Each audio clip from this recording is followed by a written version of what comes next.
तो hello guys, स्वागत है आपका टेक डूड्स में और पेज लेआउट की फर्स्ट वीडियो में भी। गाइस, हमने इंसर्ट टैब को कंप्लीट कर लिया है और आज हम बात करने वाले हैं पेज लेआउट टैब की।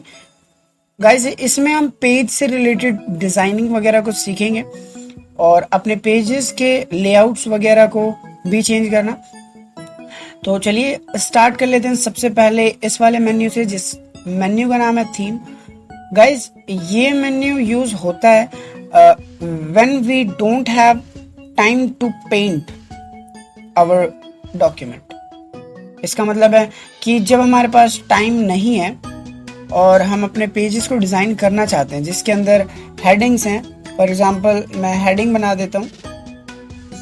हेडिंग्स मैंने बनाई, इसको होम में जाकर हेडिंग 1 कर देते हैं और इसका मैं साइज बड़ा कर देता हूँ। और मान लीजिए मैंने एक शेप भी ले लिया यहाँ पे और इस शेप में भी मैंने कोई डिज़ाइन नहीं किया है। मैं शेप ले लेता हूँ यहाँ से, मान लीजिए सर्कल ही ले लेते हैं।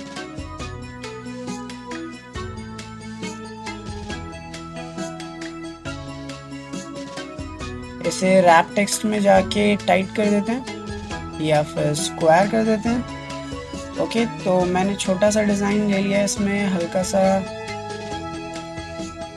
ये वाला ले लेते हैं। तो आप देख सकते हैं ये पेज अभी भी बहुत नॉर्मल सा है और इसमें कुछ ज़्यादा इफेक्ट नहीं है। तो हम इसे ठीक कैसे करेंगे, यानी इसे डिज़ाइन कैसे करेंगे? तो इसके लिए पेज लेआउट में बहुत ही अच्छा ऑप्शन होता है थीम का। इसके अंदर हम जो भी थीम हमें पसंद आती है हम वो सिलेक्ट कर सकते हैं। फॉर एग्जांपल आप यहाँ पर देख सकते हैं, यहाँ पे अलग अलग थीम है with different font and effects. आप जिसे यहाँ पर सही समझे आप ले सकते हैं अपने अकॉर्डिंग। मान लीजिए मुझे ये वाली थीम बढ़िया लगी और इस थीम में मुझे सब कुछ ठीक लगा, बस इसका टेक्स्ट मेरे को ठीक नहीं लगा और कलर थोड़ा लाइट है। तो मैं यहाँ पे कलर कॉम्बिनेशन भी चेक कर सकता हूँ कि डिफरेंट कलर कॉम्बिनेशंस कौन कौन से यहाँ पे अवेलेबल हैं। अगर मुझे कलर कॉम्बिनेशन में ही सिर्फ डिफरेंस चाहिए तो मैं यहाँ से सिलेक्ट कर सकता हूँ और ये सिलेक्ट किया। और फिर उसके बाद अगर आपको फ़ॉन्ट में कुछ डिफरेंट करना है, जैसे कि आपको फ़ॉन्ट स्टाइल भी अच्छा नहीं लग रहा, तो यहाँ से आप फ़ॉन्ट कॉम्बिनेशन भी सिलेक्ट कर सकते हैं। वैसे इसमें 2 फ़ॉन्ट आ रहे हैं। फर्स्ट वाला जो कैम्ब्रिया और नीचे वाला जो कैलिब्री लिखा हुआ है, इसका मतलब है कि हेडिंग में कैम्ब्रिया स्टाइल होगा फ़ॉन्ट का और जितने भी नॉर्मल टेक्स्ट हैं उसमें कैलिब्री होगा। तो आप ये कॉम्बिनेशन भी ले सकते हैं और भी डिफरेंट कॉम्बिनेशंस हैं। यहाँ पे आपको जो सही लगे वो आप कर सकते हैं। मान लीजिए मैंने ये वाला लिया 11 अमाउंट, या फिर ये वाला ले लेते हैं नॉर्मली। मान लीजिए आपको फ़ॉन्ट स्टाइल भी ठीक ही लगा और फ़ॉन्ट स्टाइल एडजस्ट करने के बाद आपको इस शेप का कोई इफेक्ट और देना है, कोई और इफेक्ट देना है। तो जितनी भी हमने यहाँ पे शेप्स ली होंगी या ऑब्जेक्ट्स लिए होंगे उनमें हम इफेक्ट चेंज कर सकते हैं। मान लीजिए मुझे ये वाला इफेक्ट देना है। आई नो मेरी डिज़ाइनिंग स्किल्स ज़्यादा ठीक नहीं है, पर आप अपने अकॉर्डिंग कुछ भी ठीक बना सकते हैं इसे। थीम में सिर्फ इतना ही होता है। और उसके बाद हम चल लेते हैं मार्जिन्स पे। मार्जिन्स में हम अपने पेज के साइड में जो स्पेसेस आपको दिख रहे हैं ये मार्जिन्स होते हैं, इसे एडजस्ट कर सकते हैं। नॉर्मल में आप देख सकते हैं टॉप से इतनी सेंटीमीटर का मार्जिन है, बॉटम से और राइट और लेफ्ट वगैरह से भी सेम मार्जिन है। आप इसे कम कर सकते हैं नैरो में जाके, देख सकते हैं आप इसने साइड की गैपिंग को कम कर दिया है। इससे हम मार्जिन्स एडजस्ट कर सकते हैं। आप तरह तरह के यहाँ पे यूज़ कर सकते हैं, मॉडरेट, वाइड, मिरर्ड, ऑफिस 2003 या कस्टम मार्जिन में जाके आप खुद के मार्जिन्स भी यहाँ पे दे सकते हैं। टॉप में आपको कितना रखना है, कम या ज़्यादा, बॉटम में आपको कितना रखना है, कम या ज़्यादा, या राइट में कितना रखना है, उसके हिसाब से आप यहाँ पे कर सकते हैं। ओके करने के बाद आप यहाँ पर फर्स्ट ऑफ ऑल मैं यहाँ पे चेंज कर लेता हूँ इसे। आप यहाँ पे प्रीव्यू भी देख सकते हैं कैसा लगेगा। 1 मिनट बहुत ज़्यादा हो गया। मान लीजिए इतना रखना है मुझे, तो आप देख सकते हैं मैंने टॉप से बहुत ज़्यादा मार्जिन दिया तो ये टॉप से मार्जिन हो चुका है और यहाँ पे दिखा भी रहा है। तो मार्जिन में हम ये कर सकते हैं। अगर आपको नॉर्मल करना है तो नॉर्मल कर दीजिए। ओरिएंटेशन में हम पेजेस को चेंज करते हैं कि ये किस ओरिएंटेशन में रहे। पोर्ट्रेट में इसकी हाइट ज़्यादा हो जाती है और लैंडस्केप में इसकी विड्थ ज़्यादा हो जाती है। आप किसी भी पेज के लेआउट को ले सकते हैं। यहाँ पे अगर हम पोर्ट्रेट रखते हैं तो नॉर्मल बुक्स वगैरह में आपको यूज़ करने को मिलेगा ये, और अगर आप लैंडस्केप रखते हैं तो ये आपको लेटर्स वगैरह, इनविटेशन कार्ड्स वगैरह बनाने में काम आएगा पोर्ट्रेट। आप पेज के साइज को भी चेंज कर सकते हैं यहाँ से। यहाँ पर लेटर और A4 आ रहा है, आप मोर पेपर साइज में जाके भी यहाँ पे और सेलेक्ट कर सकते हैं, या फिर आप अपना कस्टम साइज यहाँ पर दे सकते हैं कि आप पेज के विड्थ कितना रखना चाहते हैं और हाइट कितनी रखना चाहते हैं वगैरह वगैरह। तो ये ऐसे कर सकते हैं, ये साइज में होता है। मान लीजिए मैंने इस शेप को डिलीट किया और अब मैं चाहता हूँ कि ये जो मेरा डेटा है ये 2 कॉलम में हो जाए। तो इसे करने के लिए सिंपली कुछ नहीं करना, मुझे कॉलम्स में जाना है और यहाँ पे 2 कॉलम्स कर दीजिए तो ये 2 कॉलम में हो जाएगा। डिपेंड करता है आपके डेटा पर कि आपका डेटा कितना ज़्यादा है। अगर आपका डेटा ज़्यादा होगा तो हम मोर कॉलम्स भी बना सकते हैं। आप देख सकते हैं यहाँ पर 3 लिमिट है, और अगर आप लेफ्ट करते हैं तो लेफ्ट का जो है वो छोटा कॉलम हो जाएगा और इस राइट वाली का जो भी कॉलम है उसकी विड्थ बड़ी हो जाएगी। राइट में राइट वाला छोटा हो जाएगा और लेफ्ट वाला बड़ा हो जाएगा।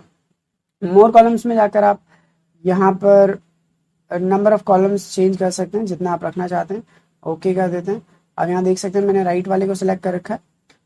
तो आप देख सकते थे यहाँ पे 3 से ज़्यादा नहीं था और हमने मोर कॉलम्स में जाके 3 से 7 कर दिया। आप इसे भी चेंज कर सकते हैं और आप यहाँ पर कॉलम्स की हाइट विड्थ को भी अकॉर्डिंगली यहाँ पर चेंज कर सकते हैं। मान लीजिए मेरे को फर्स्ट कॉलम की हाइट और विड्थ छोटी करनी है और स्पेसिंग थोड़ी बढ़ानी है उसके बीच में, तो मैं ऐसा कर सकता हूँ यहाँ से। तो आप यहाँ से कंट्रोल कर सकते हैं सभी कॉलम्स को। तो ये ऐसे काम करता है कॉलम्स, सिंपल। और इसे सिलेक्ट कर लेते हैं, मान लीजिए इसे मैं नॉर्मल कर देता हूँ। ओके, तो अब अगला है ब्रेक्स। ब्रेक्स बहुत ही ज़्यादा इम्पॉर्टेंट है इसे बताने के लिए। देखिए ब्रेक में हमारा जो फर्स्ट वाला आ रहा है वो है पेज ब्रेक। पेज ब्रेक का काम होता है जहाँ पर भी मेरा कर्सर है वहाँ से अगर बाद के डेटा को अगर आपको अगले पेज में चाहिए तो आप पेज ब्रेक लगाते हैं। पेज ब्रेक पे जैसे ही मैं क्लिक करूँगा तो क्या होगा, मेरे कर्सर के बाद वाला डेटा अगले पेज पर चला जाएगा। तो ये पेज ब्रेक का सिंपली काम होता है। तो मैं कंट्रोल Z से पीछे कर देते हैं। तो देखिए ब्रेक्स में और भी है, कॉलम ब्रेक, टेक्स्ट रैपिंग, और इन सब का यूज करके आप देख सकते हैं और एक्सप्लोर कर सकते हैं। मेन यहाँ पर पेज ब्रेक था। कॉलम ब्रेक्स के लिए होता है अगर आपके डेटा के अंदर कॉलम्स हैं तो वो नेक्स्ट कॉलम, अगर कॉलम का कोई पार्ट है तो उसको अगले पार्ट में भी ले जाता है या फिर अगले पेज में ले जाता है। सेम अगर आपको नेक्स्ट पेज में सेक्शन ब्रेक लगाना है, कॉन्टिन्यूस रखना है वगैरह वगैरह, आप यहाँ पे कर सकते हैं पेज ब्रेक में। उसके बाद आता है लाइन नंबर्स। लाइन नंबर्स में आप कॉन्टिन्यूस लाइन नंबर्स रखना चाहते हैं, हर लाइन का कोई नंबर है तो आप लाइन नंबर यहाँ दे सकते हैं। देखिए यहाँ पे 14 लाइन है। अगर मान लीजिए आप ये वाला करते हैं रीस्टार्ट ईच पेज, यानी हर पेज पर जो लाइन नंबर्स हैं वो शुरुआत से शुरू हो जाएं, तो आप ऐसा भी कर सकते हैं। मैं इस डेटा को कॉपी कर लेता हूँ और इसे अगली पेज में ले जाते हैं। आप देख सकते हैं गिनती कॉन्टिन्यूस है क्योंकि मैंने कॉन्टिन्यूस लगा रखा है। अगर आप लाइन नंबर्स में जाके रीस्टार्ट ईच पेज करते हैं तो हर न्यू पेज में गिनती दोबारा से स्टार्ट हो जाएगी। देखिए यहाँ पे 32 पे ख़त्म हुआ है और फिर उसके बाद 13 पे इस पेज में ख़त्म हुआ है, यानी 1 से दोबारा स्टार्ट हो गई। तो ये सिंपली ऐसे काम करता है लाइन नंबर्स। आप रीस्टार्ट ईच सेक्शन भी कर सकते हैं अगर आपने सेक्शंस वगैरह बना रखे हैं अलग। और सप्रेस फॉर करंट पैराग्राफ, अगर मान लीजिए आप इस पैराग्राफ में नहीं देना चाहते तो इस पैराग्राफ को सिलेक्ट कर लीजिए या फिर वहाँ कर्सर भी रख देंगे तो काम हो जाएगा। लाइन नंबर्स में जाके अगर आप करते हैं सप्रेस फॉर करंट पैराग्राफ तो इस पैराग्राफ में गिनती नहीं आएंगी या लाइन नंबर्स नहीं आएंगे। तो ये सिंपली ऐसे काम करता है। गाइज आप देख सकते हैं कि कई बार ऐसा होता है कि हमारे पेज में एक वर्ड होता है जो बहुत ज़्यादा बड़ा हो जाता है, उसको हम डैश देके अगली लाइन में लिख लेते हैं। ऐसा करने को हम हाइफनेशन कहते हैं। हाइफनेशन अगर मैं ऑटोमेटिक कर देता हूँ तो ये ऑटोमेटिकली देख लेगा कि कहाँ पर इसे डैश देके न्यू वर्ड कंप्लीट करना है।